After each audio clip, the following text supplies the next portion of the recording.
Bon, ça fait un moment que j'ai cette palette de côté, je crois que c'est le moment de l'utiliser. Jarvis, t'aurais pas une idée de projet? Voici une première suggestion. Pas mal du tout ça. Fais chauffer les imprimantes. Tout de suite, monsieur. Moi, je vais m'occuper de la palette.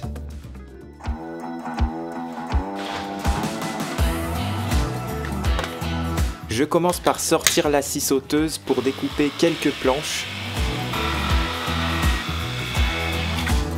Et on va poncer tout ça pour avoir un meilleur état de surface et ça me permettra de les coller entre elles.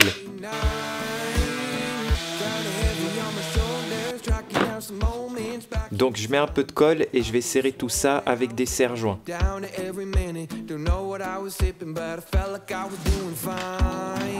Pendant que ça sèche, je vais en profiter pour customiser un peu l'établi en créant une sorte d'empreinte sur mesure avec ma défonceuse et des ciseaux à bois.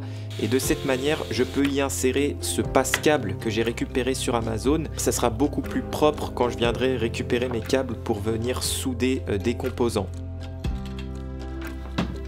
Ça y est, je crois que c'est sec. Je repasse un coup de ponçage pour être propre et je viens arrondir les angles aussi pour avoir un côté plus sympa. J'ai terminé ma première découpe, ça va me servir de base pour la suite. Donc je vais prendre quelques mesures et je vais essayer de faire une modélisation autour de ça.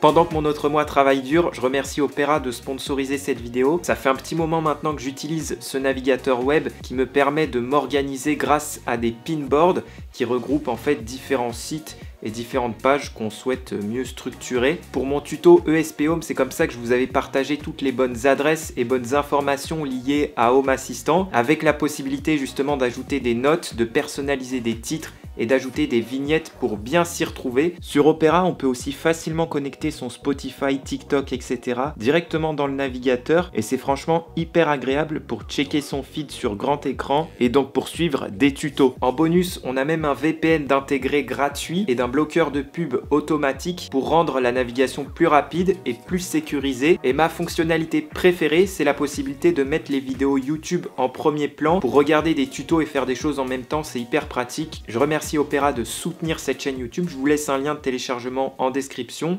N'hésitez pas à aller faire un tour. Ça y est, j'ai terminé la modélisation.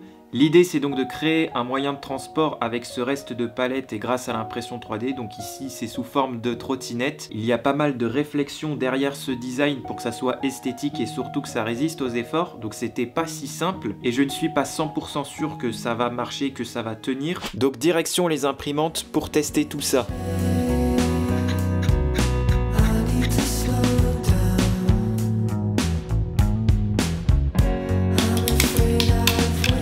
Ça y est, j'ai toutes mes pièces d'imprimé. Je suis toujours aussi bluffé de la qualité de mes imprimantes Prusa. Là, j'ai imprimé avec une buse de 0,6 sur une hauteur de couche de 0,3 et le résultat est franchement toujours aussi excellent pour un temps d'impression réduit.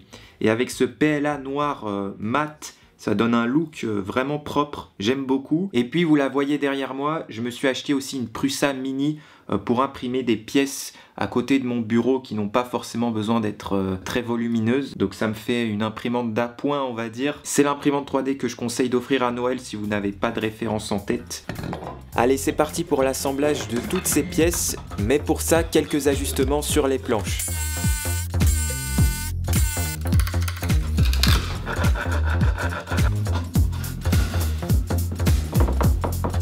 On vient fixer la roue arrière avec un axe de trottinette classique.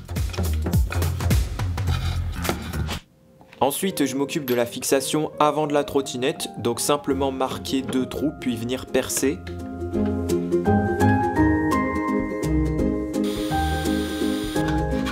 Puis je peux assembler le tout avec 2 vis et 2 écrous.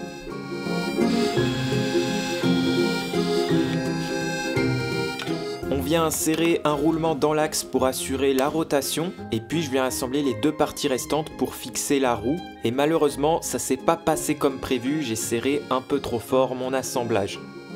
Bon, j'ai un peu abusé, j'ai serré les pièces beaucoup trop fort alors que c'était pas forcément nécessaire car j'ai prévu d'y insérer une vis transversale ici. Donc pour assurer le bon maintien des pièces, donc ça sert à rien de forcer, enfin bref. Autre bêtise que j'ai faite, j'ai voulu mettre le roulement ici alors qu'il faut le mettre en dessous, comme je viens de le faire là, parce que c'est là-dessus que ça va venir s'appuyer avec le poids de la trottinette. Et malheureusement, hors caméra, j'ai voulu m'appuyer un peu dessus une fois l'assemblage terminé.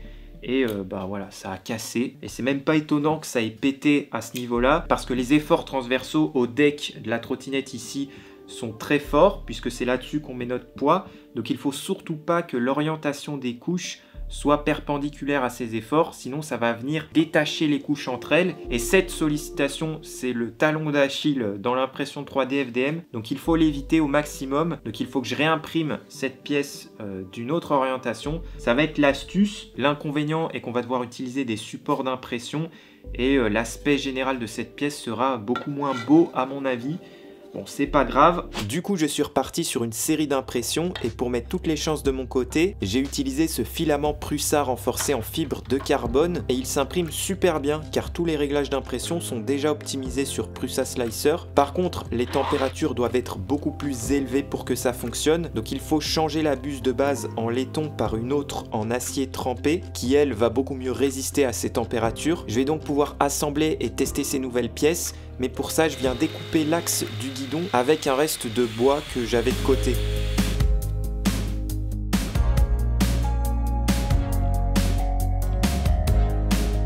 Les pièces s'assemblent super bien, je suis trop content. Quasi toutes les pièces viennent se visser entre elles et c'est hyper pratique. Ça y est, l'assemblage est terminé, c'est le moment d'aller tester ça.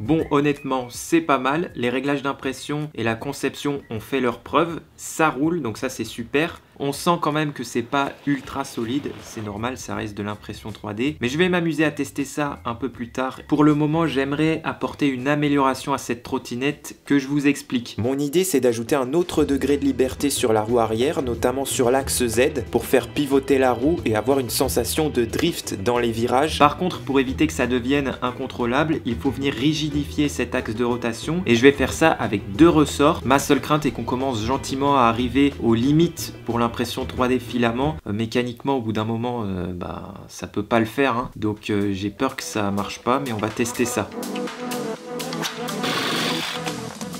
Je commence par assembler les nouvelles pièces avec un roulement et un axe. Ensuite, je fixe ça à l'arrière de la trottinette. Et malheureusement, comme je le sentais, c'est beaucoup trop fragile. Donc j'ai essayé avec plusieurs designs plus robustes. Et toujours le même problème, c'est beaucoup trop fragile. J'ai voulu quand même tester en ajoutant les ressorts pour voir ce que ça donne. Et ça a l'air de plutôt bien fonctionner. C'est peut-être un peu trop souple encore. Je teste un dernier design.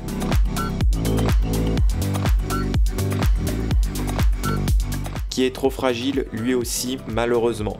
Bon, il y a de l'idée, il y a du style, mais ça ne roule pas encore. Je pense que j'ai atteint le maximum que je peux faire avec mes imprimantes. Je vais devoir passer sur une autre machine qui, elle, va me sortir des pièces beaucoup plus solides. Et si ça fonctionne, j'aimerais bien pousser le concept encore plus loin en ajoutant un moteur. On peut vraiment s'amuser à mon avis. Pour le moment, je vais remettre l'ancien design sur l'arrière pour venir tester un peu plus la trottinette et jouer avec. Mais juste avant ça, je remercie Opera, mon sponsor. Et puis je remercie aussi Prusa qui m'a accordé, on va dire, une deuxième imprimante MK3S pour avoir justement 2 imprimantes et accélérer un peu plus mes projets. Et puis une dernière info, si vous voulez apprendre à modéliser des pièces comme je le fais là, notamment pour l'impression 3D, j'ai écrit une formation qui va sortir dans un mois et demi à peu près. Je vais faire un prix de lancement, donc si vous ne voulez pas rater ça, il y a un lien en description. Allez, à bientôt les amis.